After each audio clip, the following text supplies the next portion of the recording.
I come before you in the mind state of liberation, coming from a long legacy of battle stars and freedom fighters.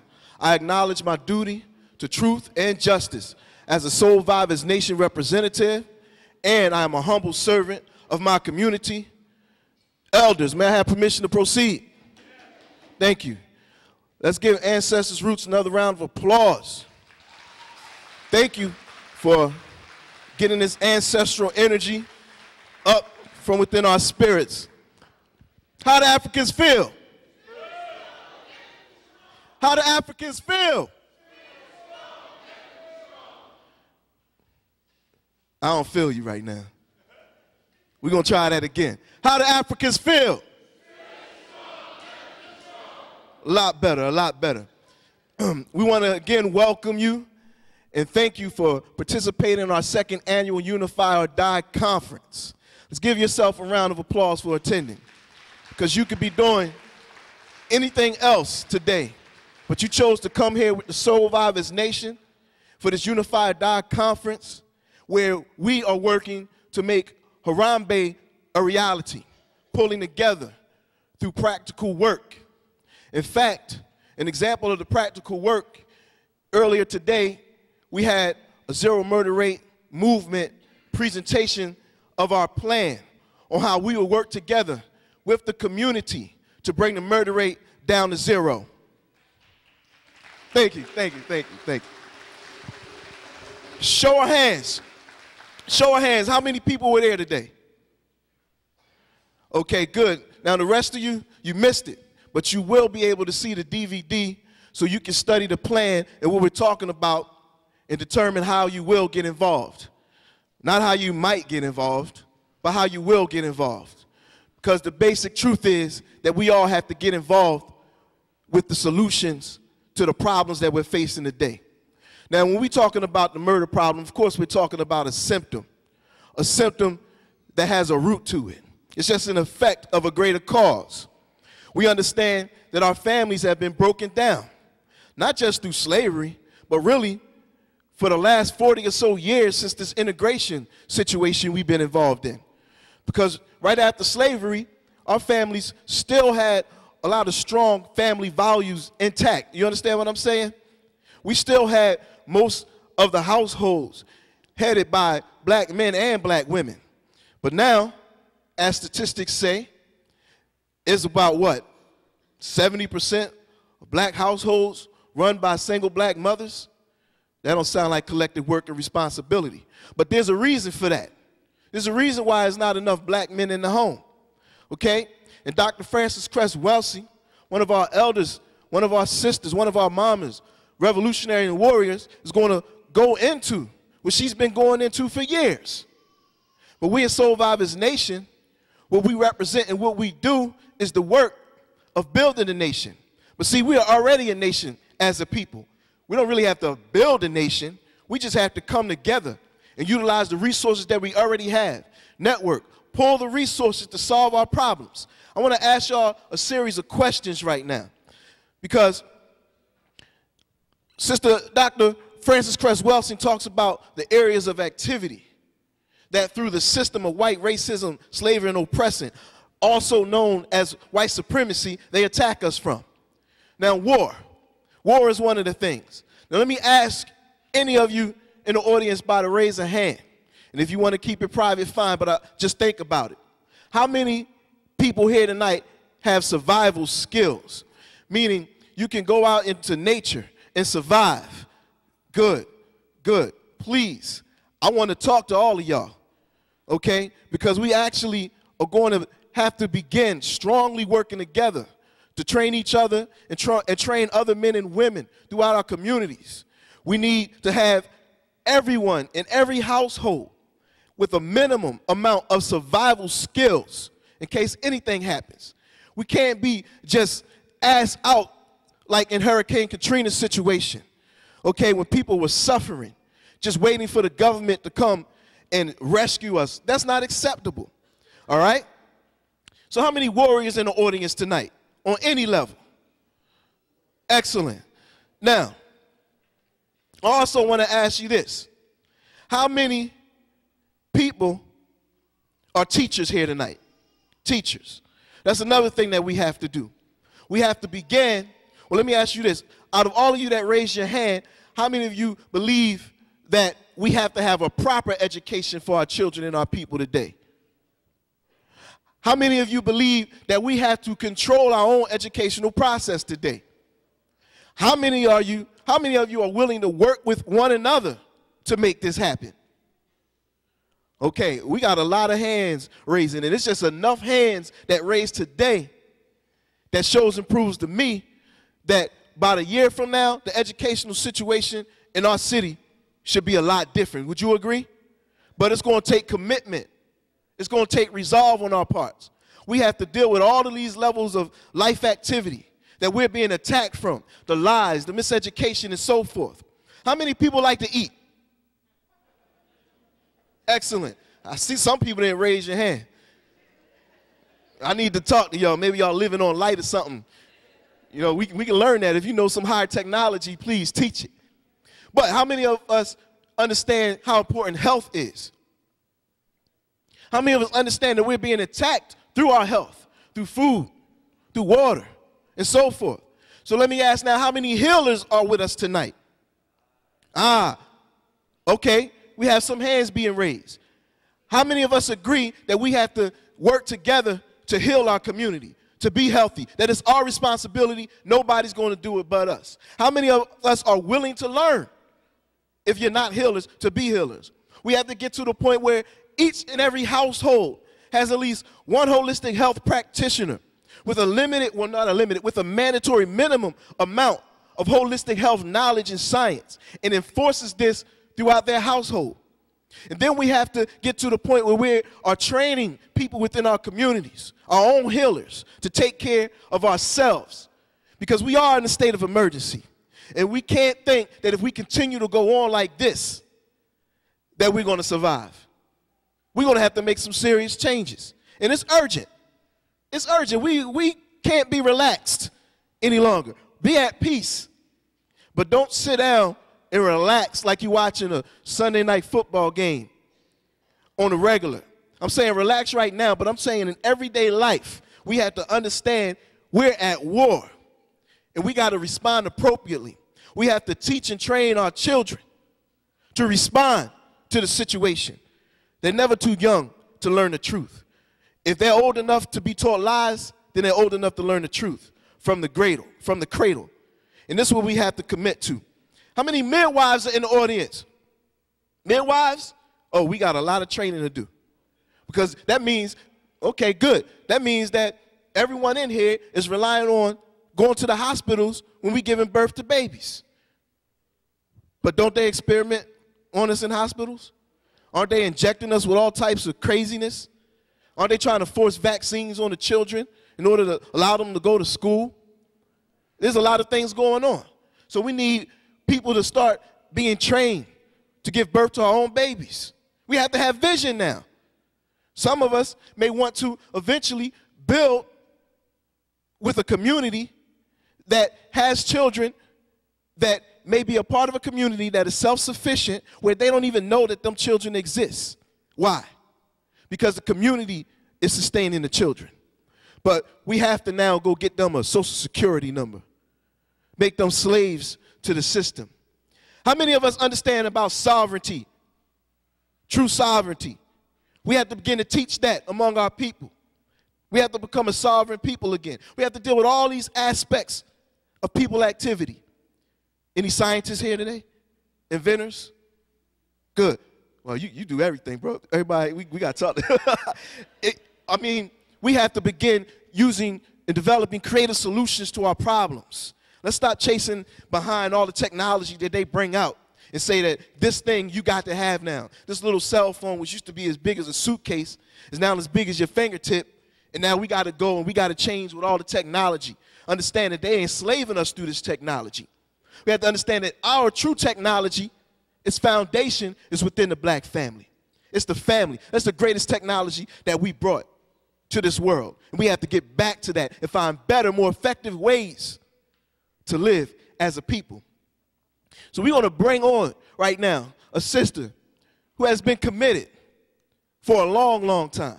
before I knew anything about black consciousness, before I knew anything about white supremacy. This sister has been teaching. She has a book out called The ISIS Papers, Keys to the Colors. And if you haven't, sister got it up right now. And if you don't got it, you got to get it. We have some available today. But don't just read it. Spread the word. Don't just spread the word. Organize. Okay? Because we have scholars and people who dedicate their time and energy decoding the information, decoding the way that the white man has been enslaving our people. We got to take advantage of this. How can we take advantage of it if we're not organized? So it's that time. So if any of you have had dreams that you wanted to be a freedom fighter one day, that you want to invent solutions to the problem, you want to be a teacher, a leader, now's the time. Our ancestors are priding us, are pushing us. Come on, let's take this world back. We have no right to let fear stop us. Yeah, the fear is there, but we got to go through it. And we can love each other through this, brothers and sisters. So with no further ado, we want to bring on our scholar, our teacher, our doctor, our sister, our elder, and our mama, Dr. Frances Cress Welsing.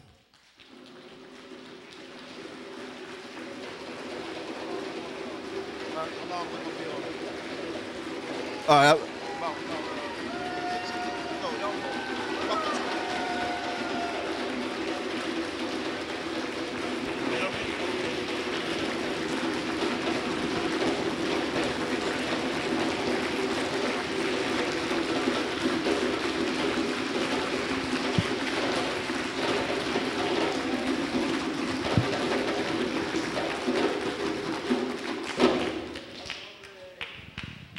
Thank you very, very, very much.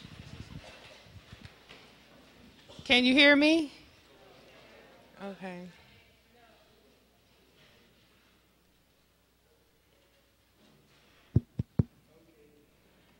Okay, good evening, everyone. Good evening. I am honored to have been invited to join you this evening to talk about ourselves as black people and to talk about the issues that we are facing. I decided to entitle my remarks, The Noose, the Swastika, and the Burning Cross. The Noose, the Swastika, and the Burning Cross. I have been talking about racism, white supremacy, for the last, I hate to say it, 37 years.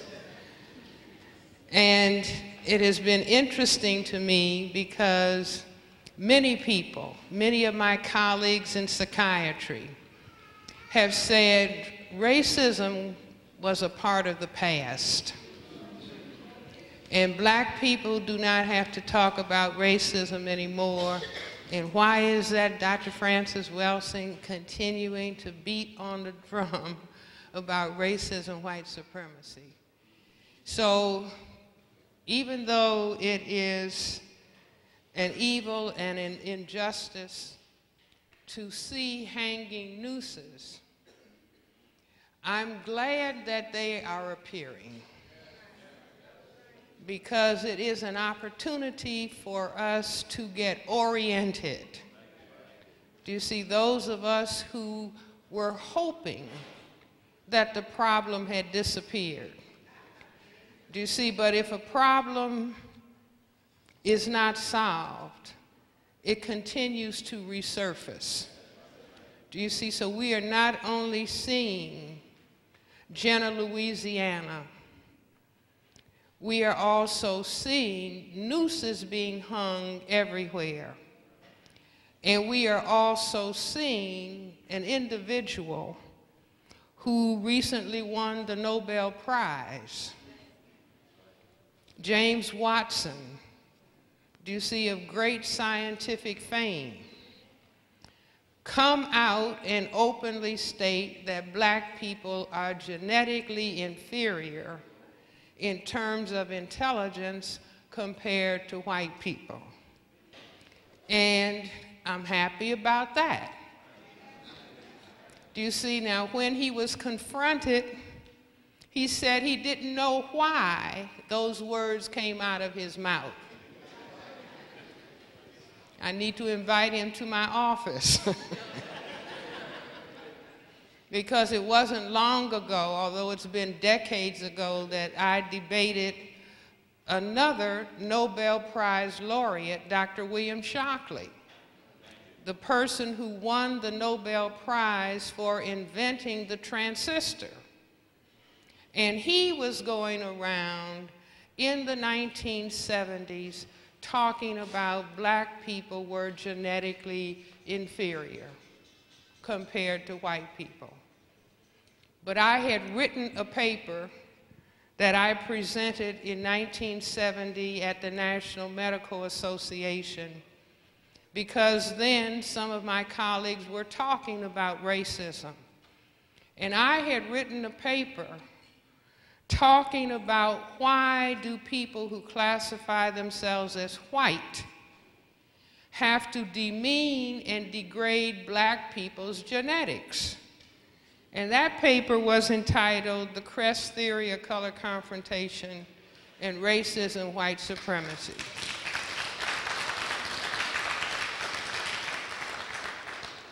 And in that paper, I talked about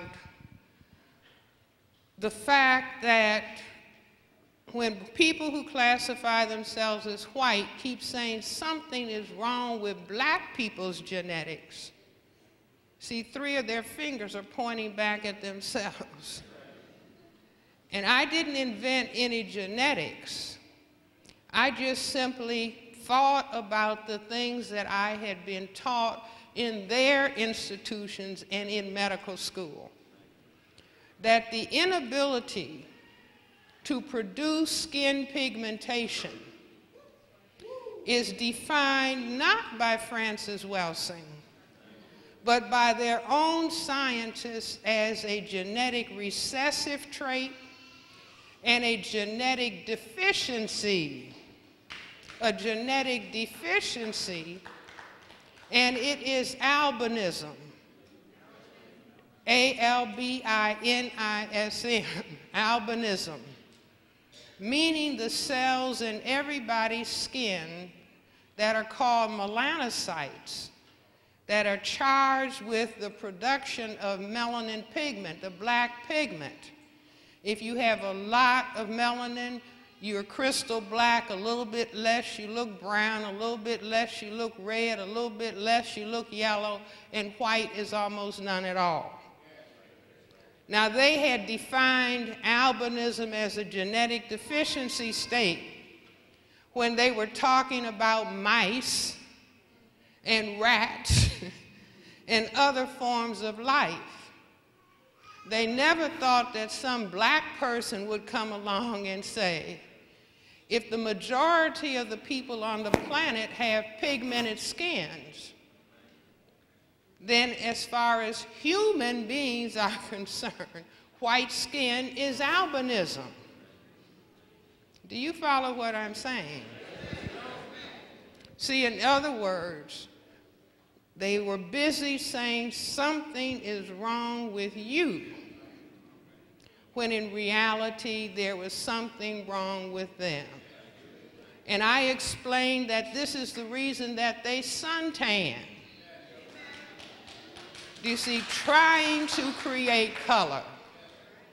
And I'm updating it and saying now that this is the reason that so many of them are trying to cover their bodies with tattoos. See, now we need to think about that, because sometimes monkey see, monkey do. And we don't understand why. See, it's like they do something, we think we have to do something. There's some black people who think that they have to get in the sun and tan too. See, but we have been blessed by the Creator with color. And indeed, and in fact, the Creator made us the chosen people, in that we are the mothers and fathers of everybody on this planet.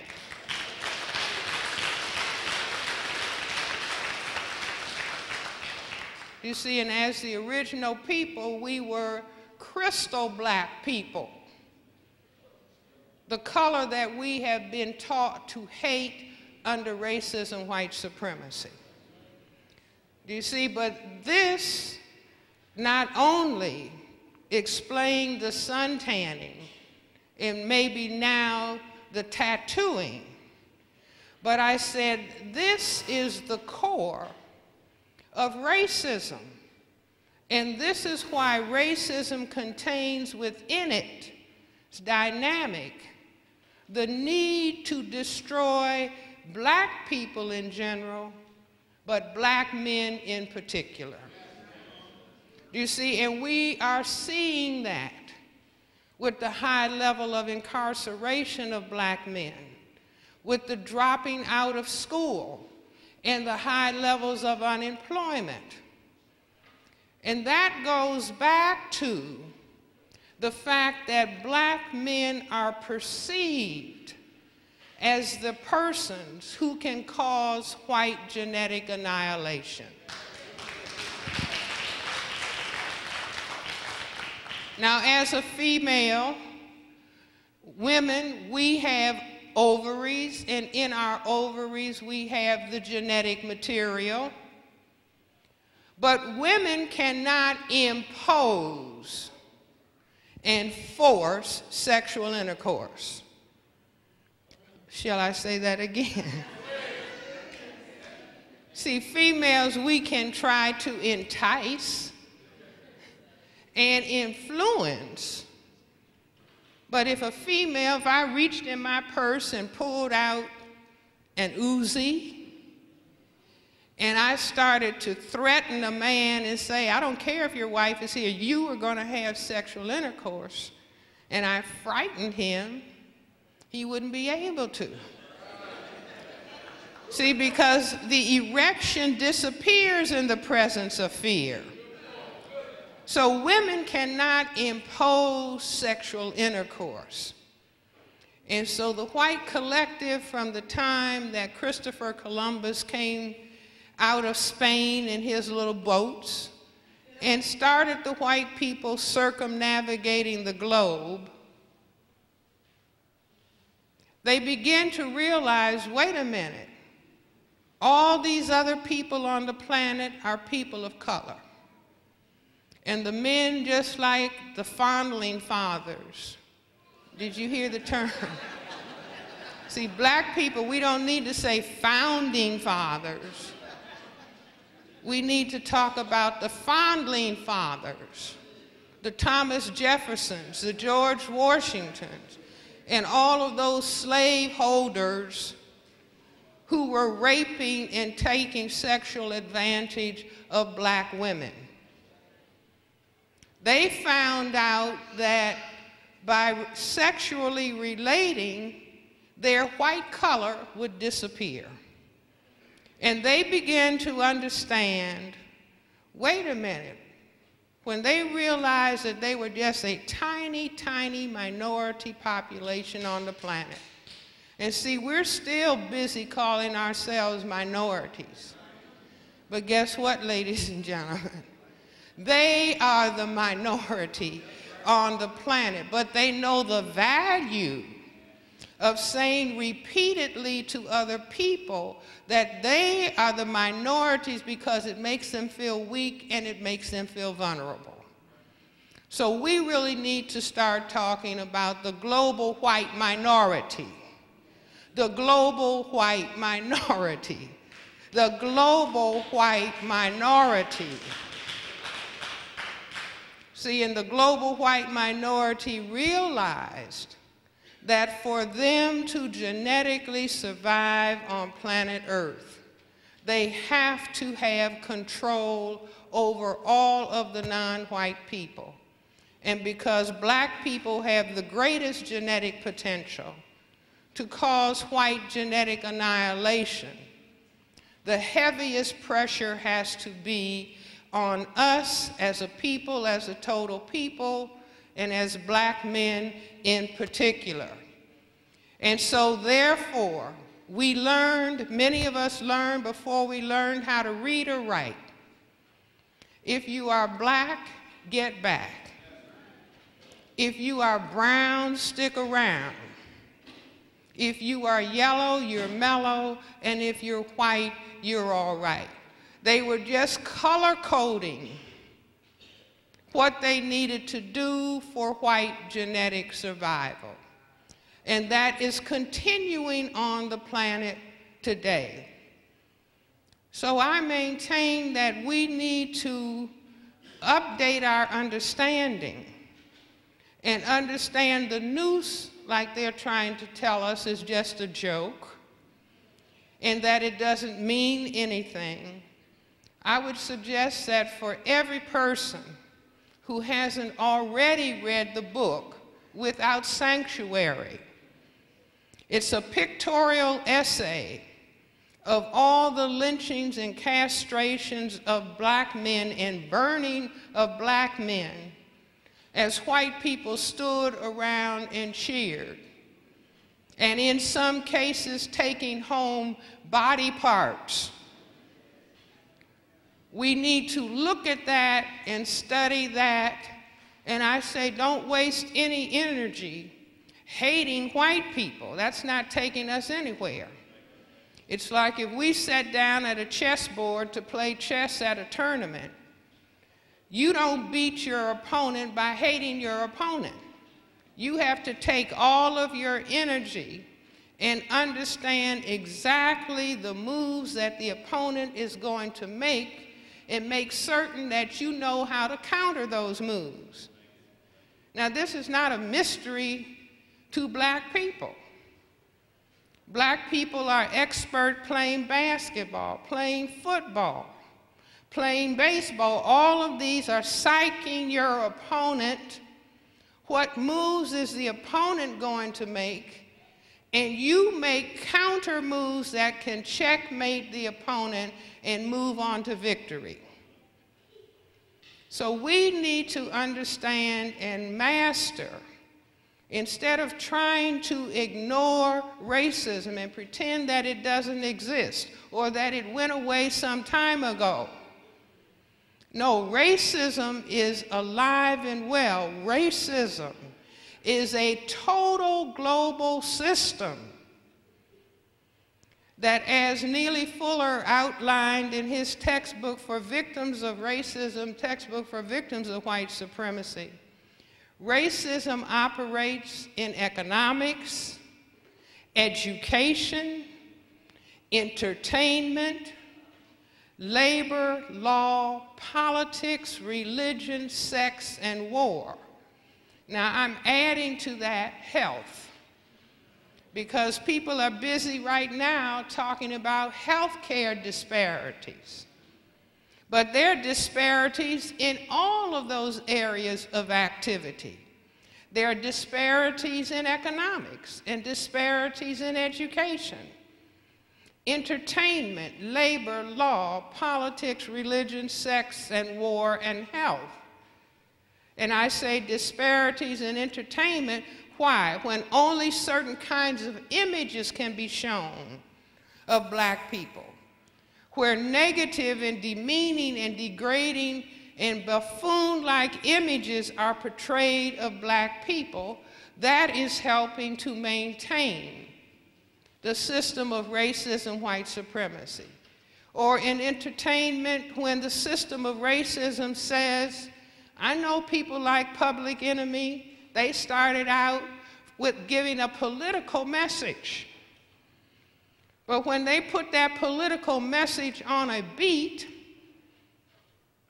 the system of racism said they can revolutionize the thinking of their people.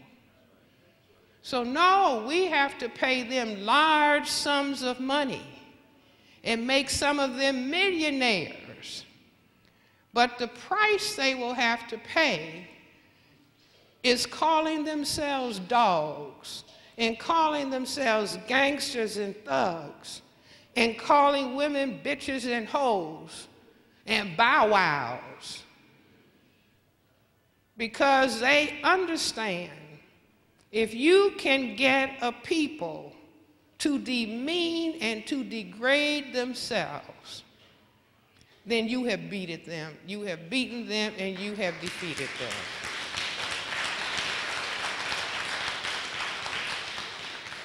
So when people don't have an in-depth analysis of the problem, when they think or have been taught to think, oh, it's all about green power.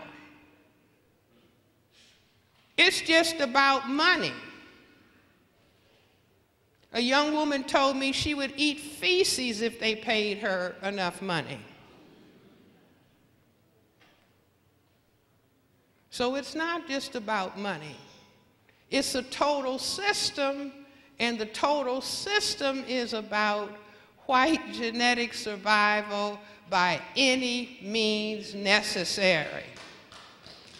White genetic survival by any and all means necessary. And so they understand in the area of employment, in the area of labor, if we incarcerate large numbers of black men, we are controlling the size of the black population. If we incarcerate large numbers of black men, we can control the sexuality of black women. If we incarcerate large numbers of black men, we can control the sexuality of black women. Do you see? And all we need to do is put on the TV that lesbianism is okay. Now, don't misunderstand me. To a large extent, people are not really selecting which direction they go in. We are being pushed.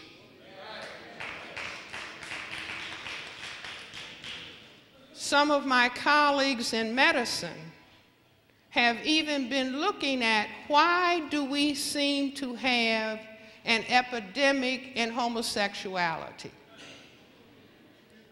Now, the CIA and the military, it came out in the newspaper that they were designing chemical weapons where they could spray it on the enemy forces, and the enemy soldiers would begin to want to have sex with each other, and then they would be defeated.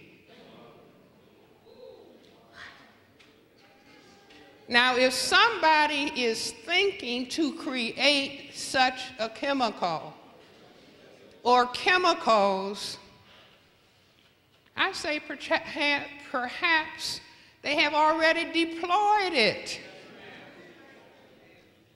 Do you understand what I'm saying? If they have chemicals and plastics that they understand are already affecting the sexuality of fish and frogs and causing fish and frogs to become castrated and the males to become effeminized, why wouldn't they deploy it? It's just like I'm saying anybody who thinks HIV/AIDS is some accident that fell out of the sky, I say wake up. See, wake up. My position is that it's biological warfare until proven otherwise. Until proven otherwise. And if we understand what the dilemma of the white minority population on planet Earth is, and their key survival dilemma is that they are overwhelmingly outnumbered by people of color. And because of their genetic recessive state, they can be genetically annihilated. So it makes sense to them. It makes sense to them to do whatever damage or harm to the black population because we are the population that is most feared. There's a book that is called Breaking Rank. And again, I suggest everybody get that book. First, repeat after me. Reading. is more important than watching TV. Say it again. Reading is more important than watching TV. Do you see? Because if you know how to read, there's all kinds of material in books and in newspapers. Like people used to say, if they don't want black people to see it, put it in a book. See, and all we have to do is go back into our history when we were under formal enslavement, where if you were caught trying to read, they would beat you, if not kill you. Because with reading, you could get information. You can go in a bookstore, you can go in a library, you can go to a newsstand. See, I encourage buy 3 or 4 newspapers every day and see what the newspapers are communicating to the people that are considered to be the important people. And it is not us. You see, no, train them and train their children to say if you are reading and studying, you're trying to act white. Do you all understand? Now this is genocide. See, people who are fearful of their genetic annihilation will design genocide of the populations that they have fear of. So the book I was talking about, Breaking Rank, it's a book that was written by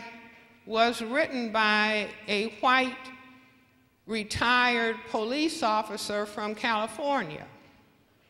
And right in his book, he talks about how the white police officers would attack the men that they considered to be the darkest and the men that were the largest. They would just go after them. And I guess everybody else in the middle, but he lays it out that this is what they were doing. So we need to read that. And that whole discussion about whether he's 14 or 40, I thought he had a weapon. Well, he does have a weapon. Do you see? But the weapon is his genitals, and his weapon is the powerful genetic material in his testicles.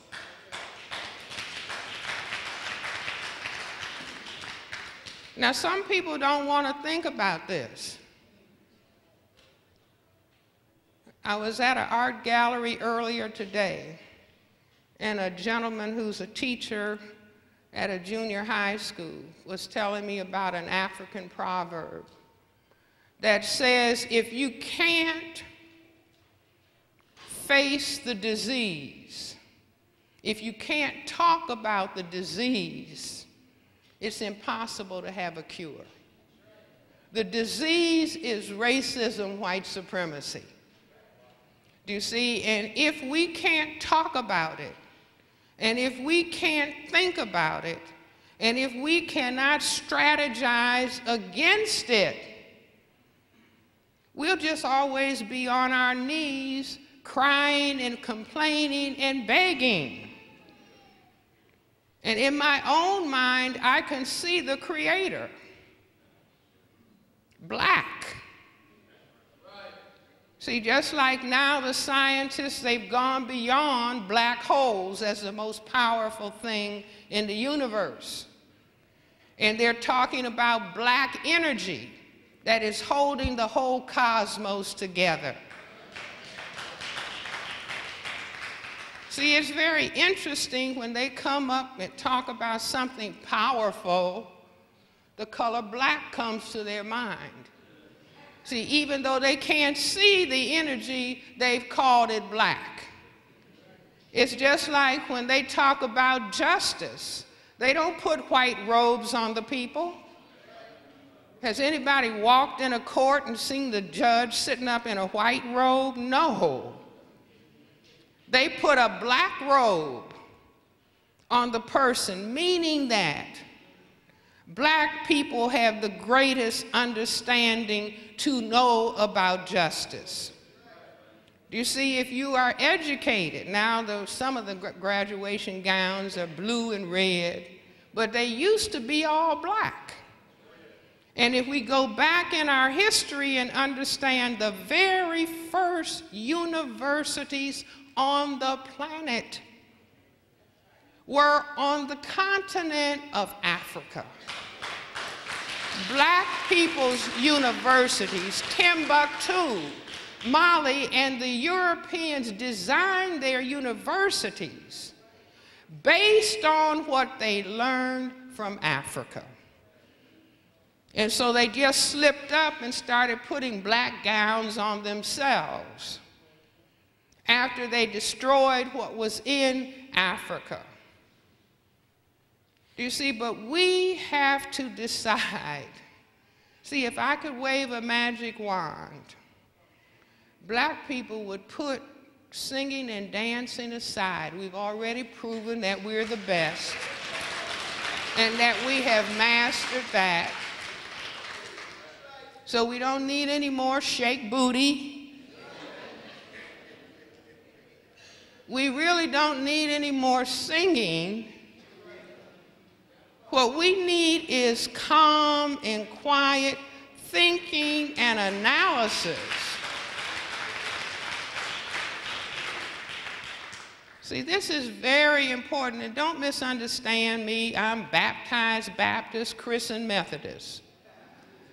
Do you see? But there's a time and a place for singing. There's a time and a place for dancing and entertaining. But it's not in the middle of a war. It's not in the middle of a war when people are hanging nooses all around us. And the noose is not just some loop. It means kill black people. And this president and this administration, see, this is why it is important to read the newspapers. In the newspaper, in the New York Times back in June, it said this administration and the Justice Department has decided that they are no longer going to focus on racism as a priority.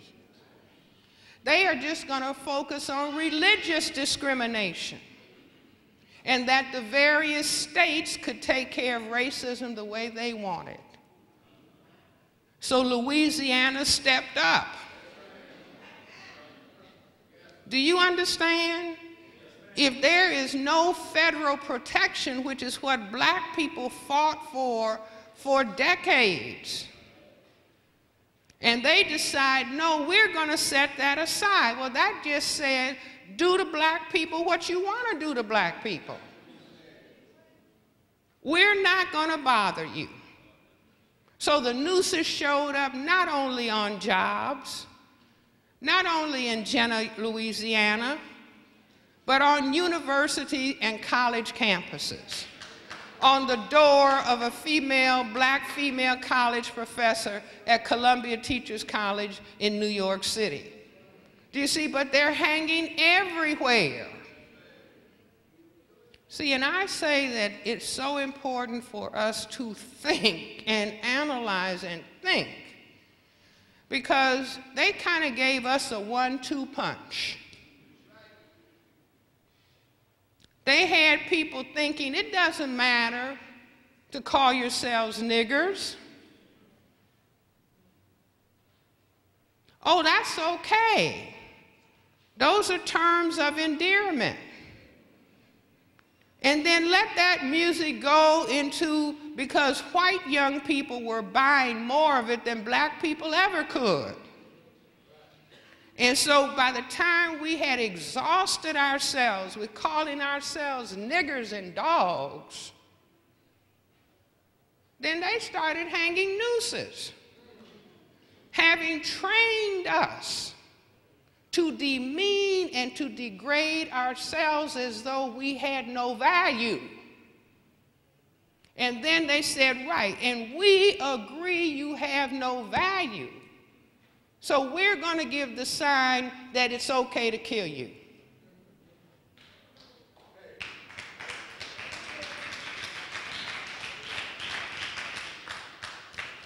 So I just say it's time for us to wake up. Time for us to wake up.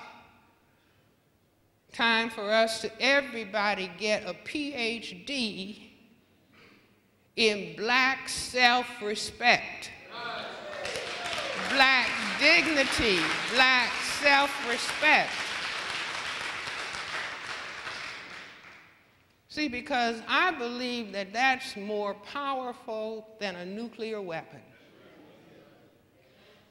See, if there are any veterans from Vietnam War, please understand what I'm saying. Little tiny brown people who were impoverished. And they decided if every single one of us has to die, these white people are leaving. And guess what happened? The white people jumped up and ran. And they are still trying to understand why did they lose. Well, they had run into black-brown self-respect. And I'll give you some other examples. When Minister Louis Farrakhan called the Million Man March, and 2 million people came.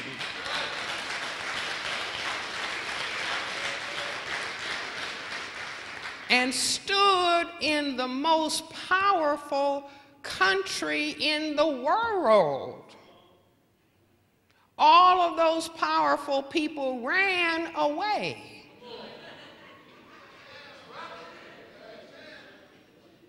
They ran away. The young people who went to Jena, the young people and the older people who went to Jena, Louisiana. And all of us should give tribute to the people who went.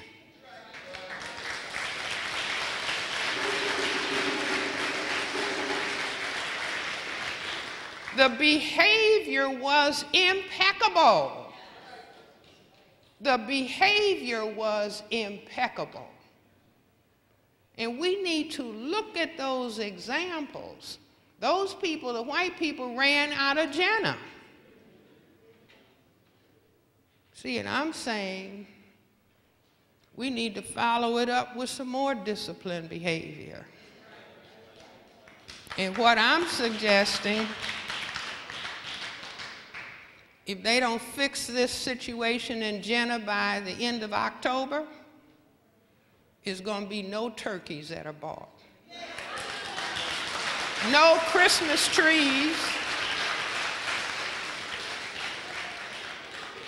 Do you all understand what I mean? Black people control nearly an $800 billion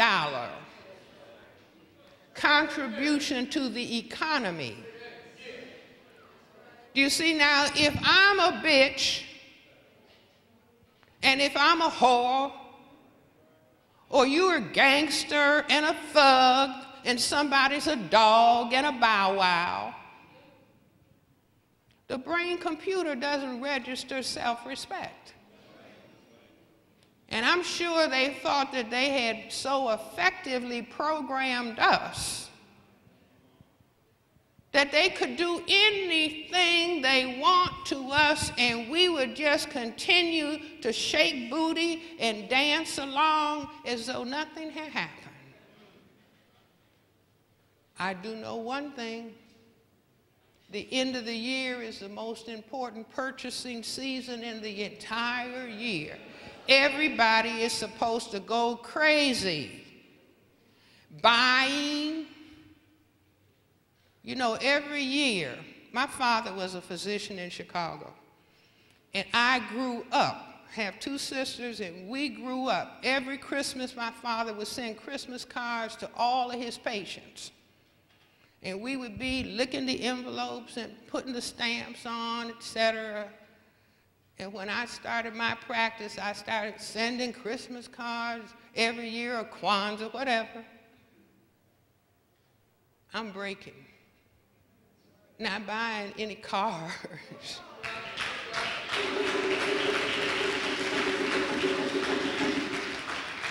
See, it would be nice, but I think, hey, we can make a statement. See, we can make a statement. Start with the turkey. Start with the turkey and the dressing. See, everybody plans for the holiday. I understand. I love dressing. Do you see? But it's like if we don't think that we are worthy of sacrificing in our interest. Dr. Martin Luther King said, if you haven't found that thing for which you are willing to give your life is not worth living.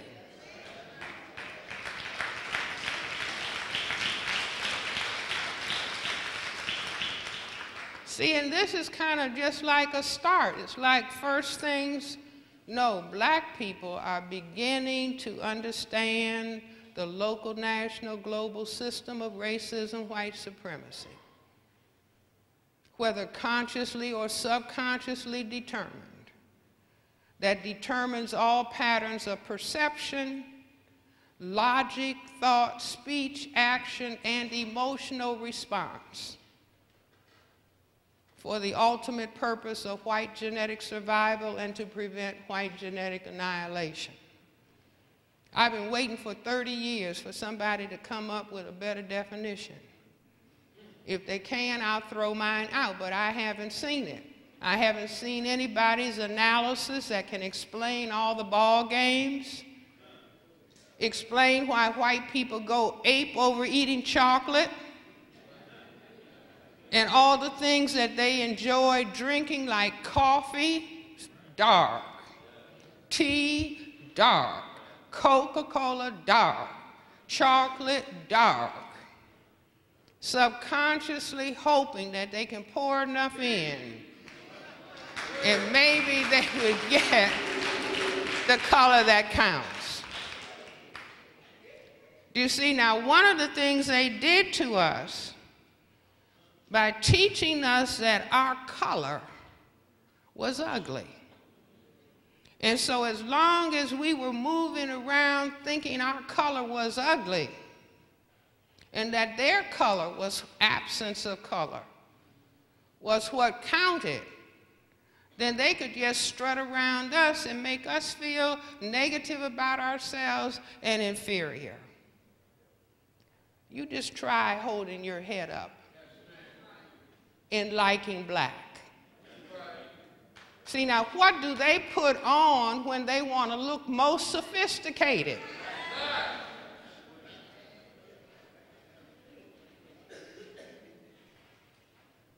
The lady has to have a black dress, basic black dress.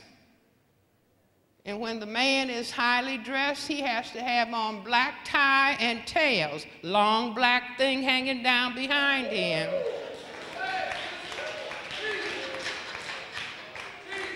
Are you all with me?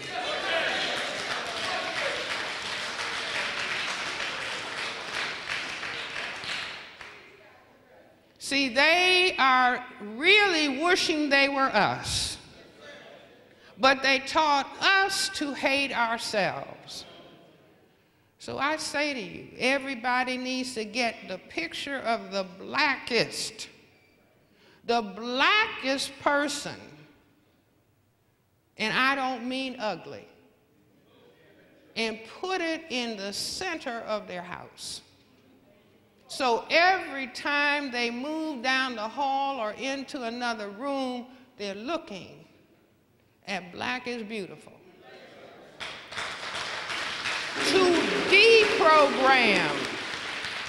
See, we have to deprogram. Nobody needs to feel negative about their color. All the shades of black are okay. But see, white supremacy raped our grandparents and taught us to be glad that they were raped, so we didn't look black. Are you all with me? See, we got to get next to and into. I don't know if you all get Joe Madison on Radio 1 here in Baltimore. But Joe Madison brought up this past week that there was a nightclub owner black in Detroit. And the poor brother just didn't understand. So he sponsored a night where only light-skinned people could come in free. Do you all see? I mean, it's like they've just steamrolled over our brains. And nobody needs to feel bad. It's like I tell the people in my office, don't call yourself a name. Just say, that's fascinating. See, the behavior, that's fascinating. That's interesting. See, then you can look at yourself with respect. You could want to change the behavior. But you are not name-calling yourself. I'm stupid, I'm dumb, no, don't name-call yourself. You just say, that's interesting. That allows the brain to keep looking on it, and if it needs to be changed, it can be changed. So we've got color sickness. Read Randall Robinson's new book about Haiti. He's got a whole chapter in there about the whole color sickness in Haiti. But see, color sickness is all over the non-white world. In India, the people advertise in the newspaper want a light-skinned wife. It means they hate themselves. All over Asia, all over Africa, people of color are now going to the dermatologist because they've got chemicals that can take away the color. Do you see? Everybody wants to be white. Well, let's say that I'm black and I want to be white, and I look in the mirror and I hate myself. I'm upholding white supremacy. Somebody can say, well, maybe that's what happened to Clarence Thomas. It might have happened to Condoleezza. It might have happened to Colin Powell. Do you see where acceptance by somebody white was more important than self-respect? So I say, don't waste time knocking them, because the white people reach into the box like reaching into a toolbox and picking up a tool, meaning a non-white person. Oh, I think I can use this. No, I can't. It looks like I can't use this one. Let me put that back in the box and keep picking until I pick one. Oh, I can use this one. Looks like the self-respect level, self-respect IQ is low. Wants money more than self-respect. I can use that. Take that out of the box. Do you see what I'm saying? Neely Fuller says that under white supremacy, we're tools. And they pick up a tool and use it until they don't want to use it anymore. And they just cast it aside. Do you see? But by understanding what the system is all about, then we can set long-range agendas for ourselves. Now, I'm going to give you all some recommendations. Don't throw anything at me. See, but they have made us weak as a people. Annihilated self-respect. See, there's an African proverb that says, where there is no shame, there can be no honor. Do you all understand? Excuse me. So, number one on the agenda, master an understanding of racism, white supremacy. If you understand it as a system, the system, thank you, was designed for their genetic survival. The system was not designed for our maximal development of the black genetic and constitutional potential. And we keep waiting for the next election.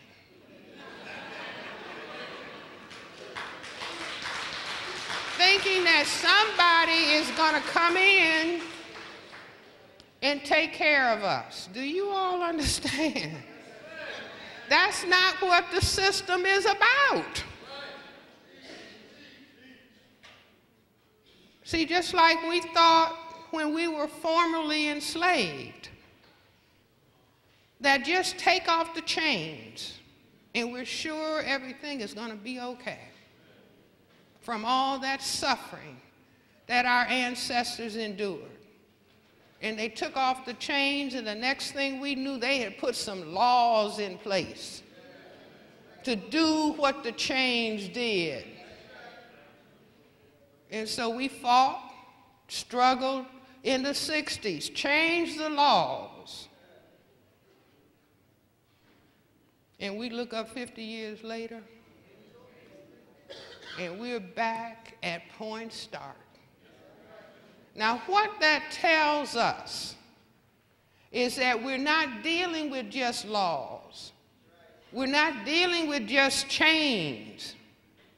We're dealing with a total system that always sees that it is intact and that it is in place. And so all we need to do is step back and say, oh. And see, we greet each other by saying, what's happening? See, every time we see another person, hey, what's happening? Hope you know. Hey, what's happening? See, we ask that question 1,000 times a day. Something in the brain tells us, because it's not flowing the way that it should flow. And I say we ask what's happening because we don't know what's going on. But I'm telling you what is going on is the system of racism, white supremacy. And they are going to keep their system intact by any means necessary. So here we are on the black side of the chessboard. See, if you were at a chess tournament, if you're playing football, you're playing basketball, can you ask the other team, help me win? Tell me what plays to make so I can put you in check or make you lose the tournament? No, you better go in that squad room and study those moves and those plays so you can come out with some tactics and strategy and tactic, and understand completely what the goal objective is. The goal objective for us as a people, replace racism, white supremacy with justice on this planet.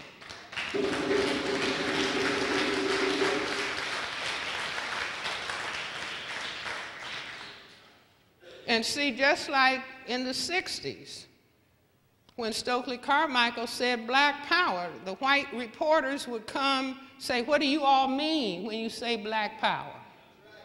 We didn't know. Do you see what I'm saying? In other words, just change these laws.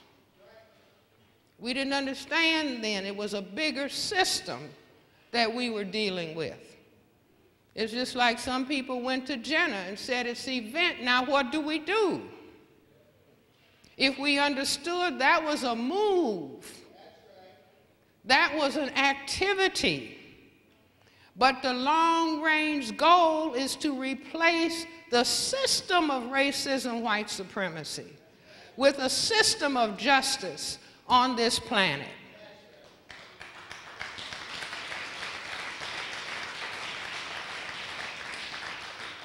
Someone told me that Gandhi, the Indian leader, was asked the question, what is the purpose of the Negro? And Gandhi said the purpose of the Negro is to bring justice to this planet. Now, he must have gotten deep, because I'm sure that the Creator,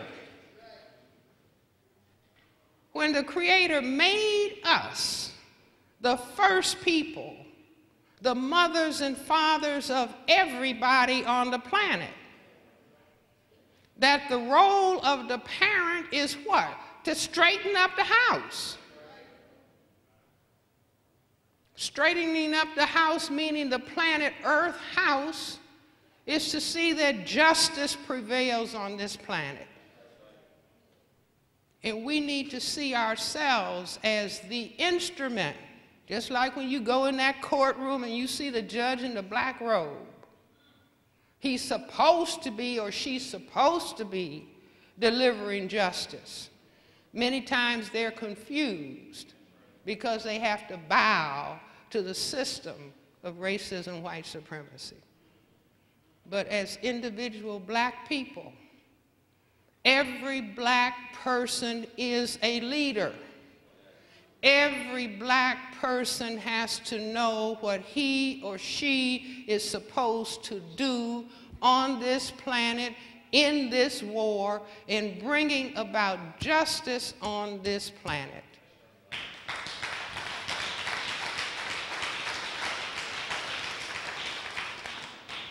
See, and I say justice flows from self-respect.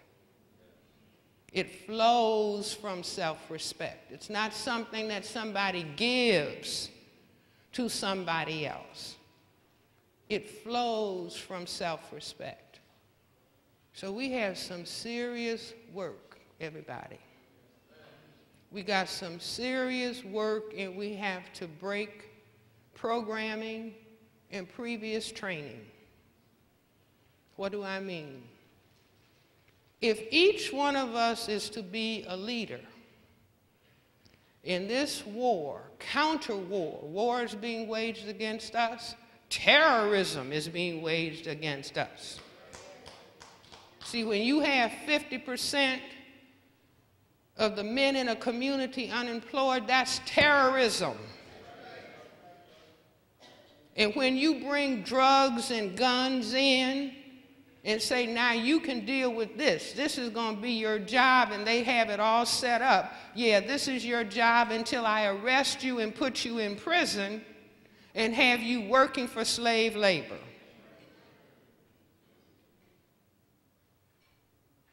That's terrorism.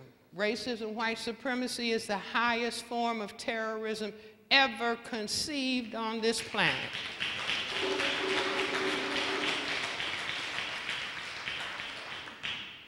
And we need to recognize it and understand, so therefore, what are we going to do about it? Now somebody, well, you all don't have any big weapons. No, but we can build some self-respect. See, if we build self-respect, just keep in mind Vietnam, keep in mind the 2 million man march, keep in mind Jenna and impeccable behavior. We can frighten them to death just with impeccable behavior.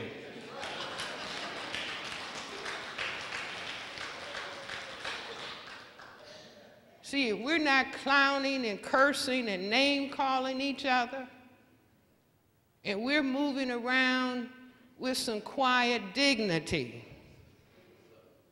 they might start having health care disparities.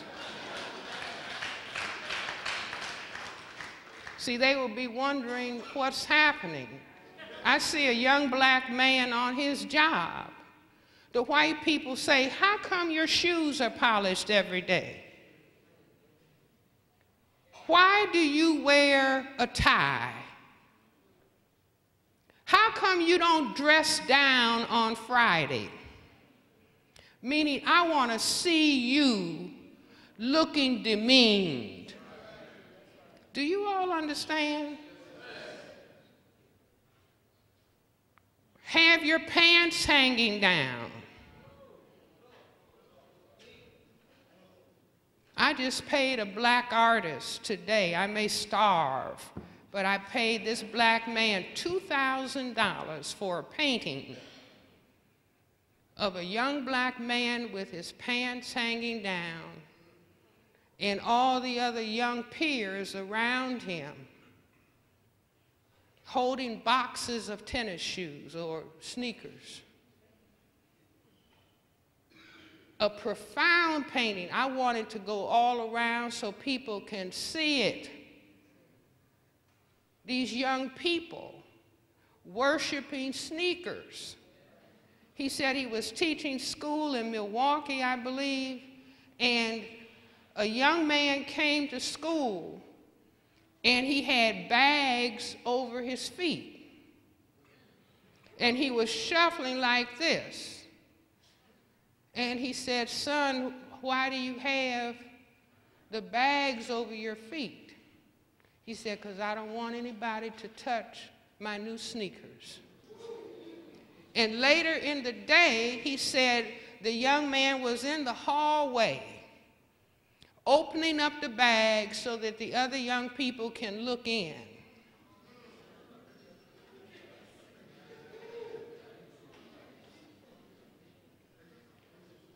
This picture was entitled, "Children of the Doomed." See, we are doomed. Meaning they have, it's like somebody saying on the chessboard, "Checkmate," or "You lost the game," or "You lost the tournament." See, now we may have to take 10 deep breaths to handle the reality. But they have smashed us. See, whoever can turn you into trash has defeated you. See, we all need to get a PhD in broom. That would psych them out. It's no trash around where black people live. They would be saying, "Wait a minute. We taught them to think of themselves as trash, and so they're not comfortable unless they're surrounded by trash. Who cleaned this up? Wait a minute, we got a problem." Do you understand? It's just like when black people were saying in the 60s, black pride, black power, black self-respect, black is beautiful. And they came along and they said, "This is dangerous. If these people think they're beautiful, and if they're talking about pride and black self-respect, they're dangerous." Now we got to give them black exploitation film where they're selling drugs and the men are kicking the women and cursing the women and they're hitting and acting wild and crazy. We've got to get them back in a form that we can look at them and they may have skin color, but we'll have them in such a form that we can always look at them and feel superior, because basically we feel inadequate. So it serves our psyche to see them in chaos. Now that's what we're dealing with. How are we going to change things? Hold on to your seats. Where does self-respect begin? See, I'm a general psychiatrist and child psychiatrist. Self-respect begins before the sperm meets the egg.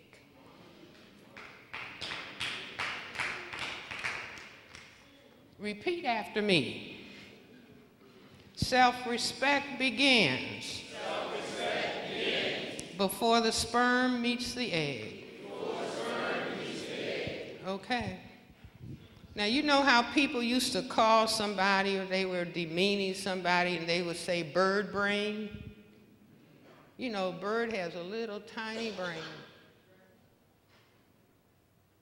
But the bird has enough sense to build a nest before it lays an egg.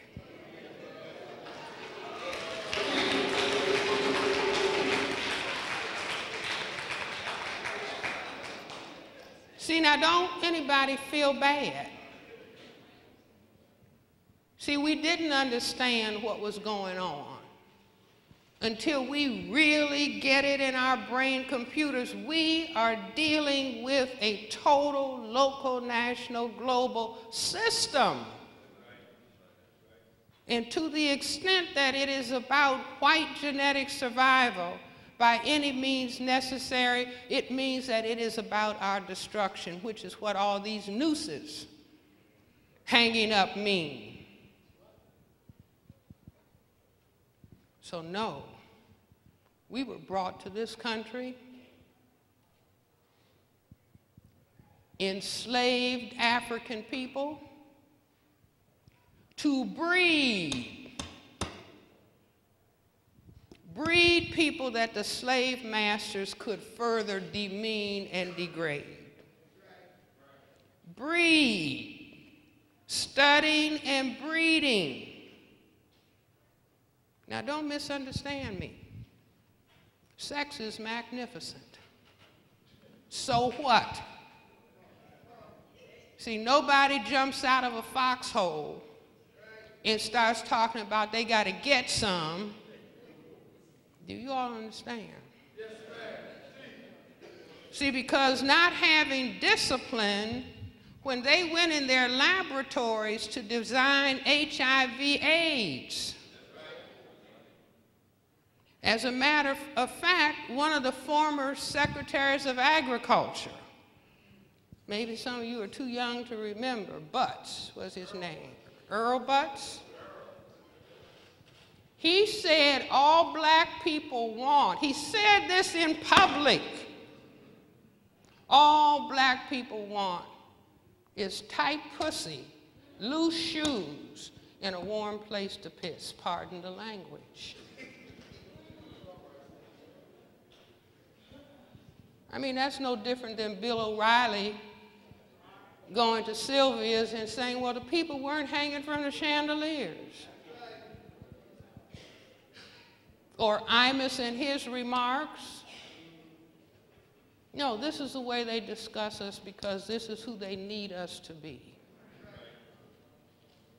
Do you see? But breeding and studying, sex obsession. See, you can make a person sex obsessed. Just like you can make a person need alcohol and need drugs. Let me tell you how. Don't give little children all the emotional attention that they need. They will be 25 years old and still longing for it. I said they can be 25, they can be 40. A man sat in my office this week doing premarital counseling. These are middle-aged people. And the woman he's married has a grandmother that took care of her. And he was saying, I don't want her to bring the old person into our marital life. I want her all to myself.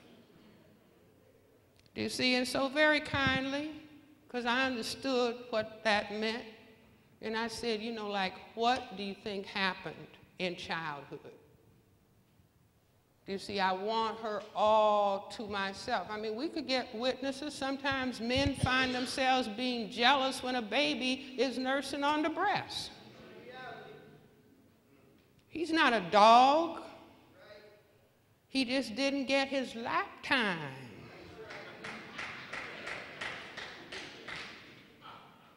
See, slavery was not designed for us to get lap time.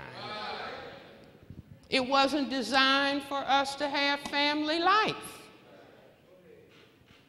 It was designed to have vulnerable people that you could make do your will. So don't anybody feel bad. We didn't design the system. But it's our responsibility to break it.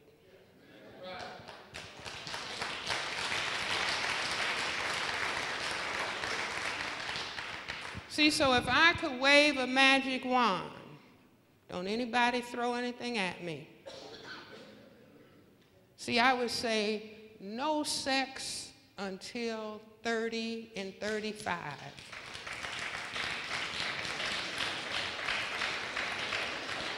Now I know, see, I can read minds. So I know there are faces out here saying, she's insane.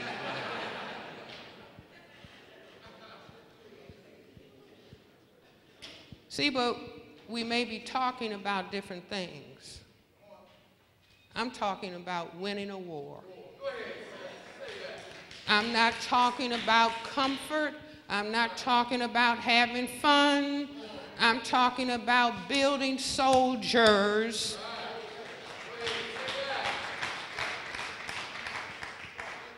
Soldiers who don't need marijuana.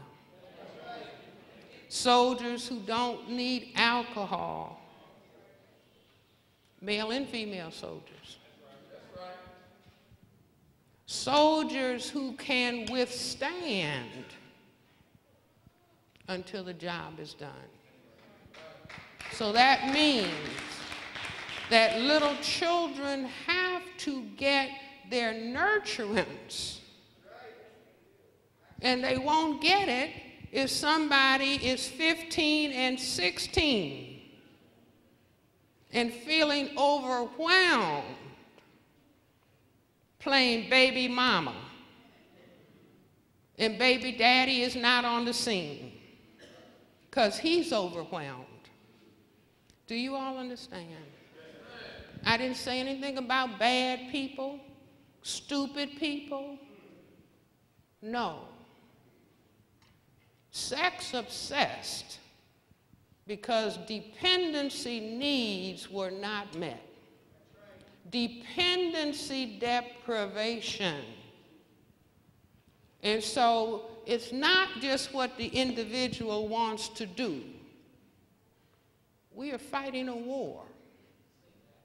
And the other side is not going to help us. And another trick they did on us, hold your seats and don't get mad at me. They gave us a religion where God's Son looks like the oppressor.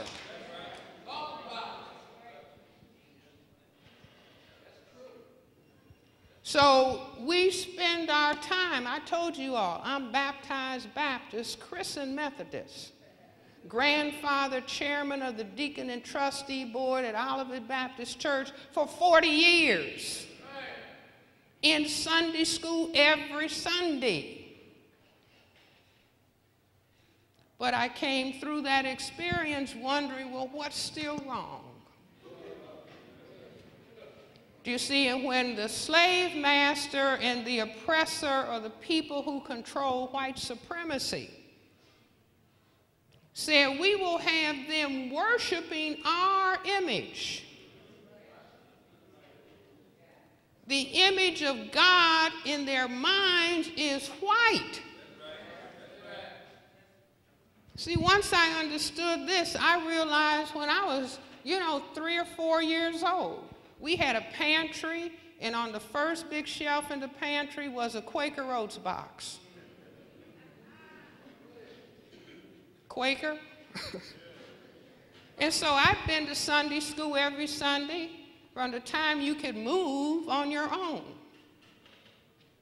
And looking at the little Sunday school card, and they said, well, this is God's son. So I just was looking at that man on the Quaker Oats box, and I said, I said it to myself. I'm reasoning. I said, well, that must be God.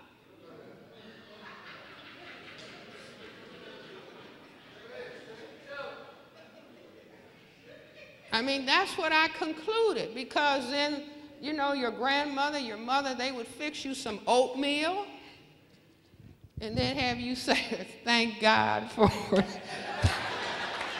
So I had the whole package.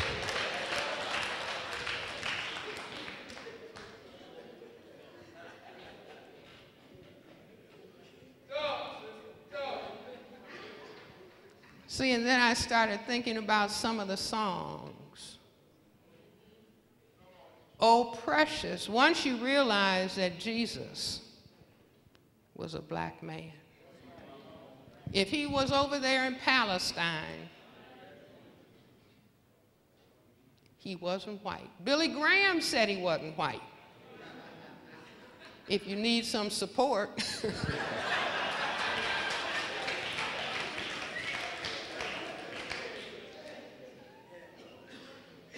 That song, oh, precious is the flow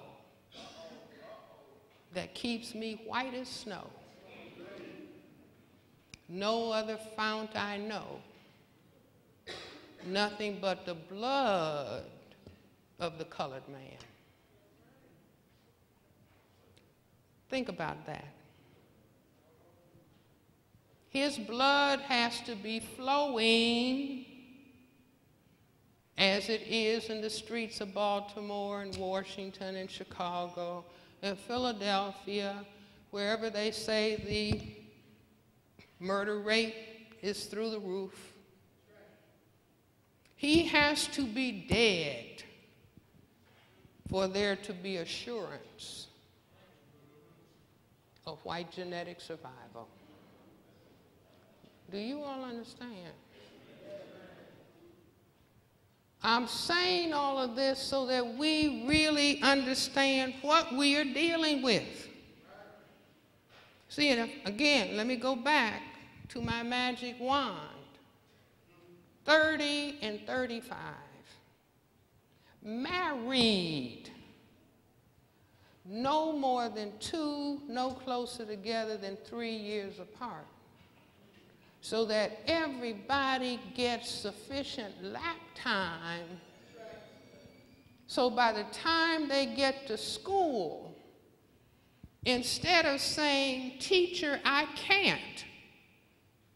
See, when little children are saying, I can't, they're not lazy, they're not stupid.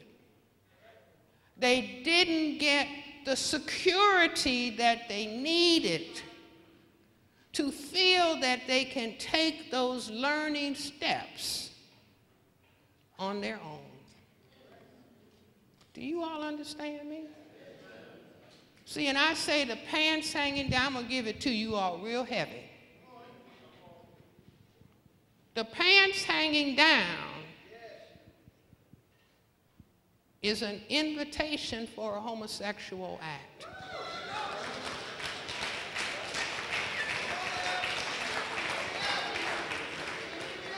What does it mean?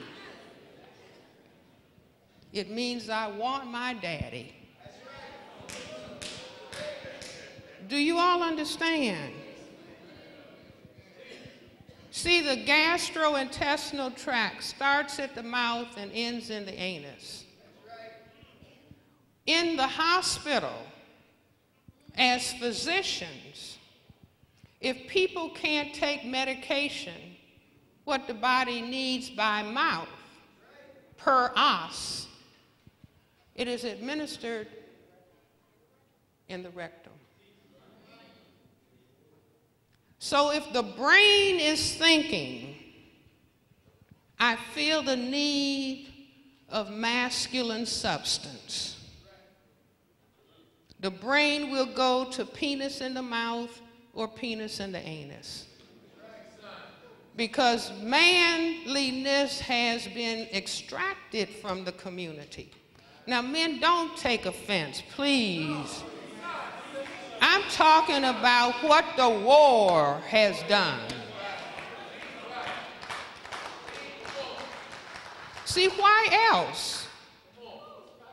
I mean, do you ever look at that? I used to say initially, the only persons who legitimately have their pants hanging down like that are an 18-month-old baby with a soiled diaper. Nobody to change the diaper. Do you see? But now it has another level of significance. And see, it hit me that when the Panthers were destroyed and Eldridge Cleaver left this country and was in France, do you know what he did? He became a fashion designer and designed pants with the penis, a cod sack, I don't know if that's what they call it, hanging on the outside. And I say that was a symbolic statement of go ahead and castrate me. Do you see? Because you have destroyed us. See, it's just like when Nixon was impeached. See, if you train in child psychiatry, we're trained to go in a playroom and watch children when they're playing and what they pick up and what toys they pick up and translate the symbolism. And I'm sure that's what got me started. When Nixon was impeached, some symbolic behavior started on the part of white men. Do you remember what it was? They started running naked, streaking. See, now that's white body shame. They just automatically started taking off their clothes and running exposed because the white leader had been brought down. Do you see? So behavior symbolism, which is just like the ball games in the system of racism, white supremacy. For out of the white brain computer, see, most people think, oh, ball games, that doesn't have anything to do with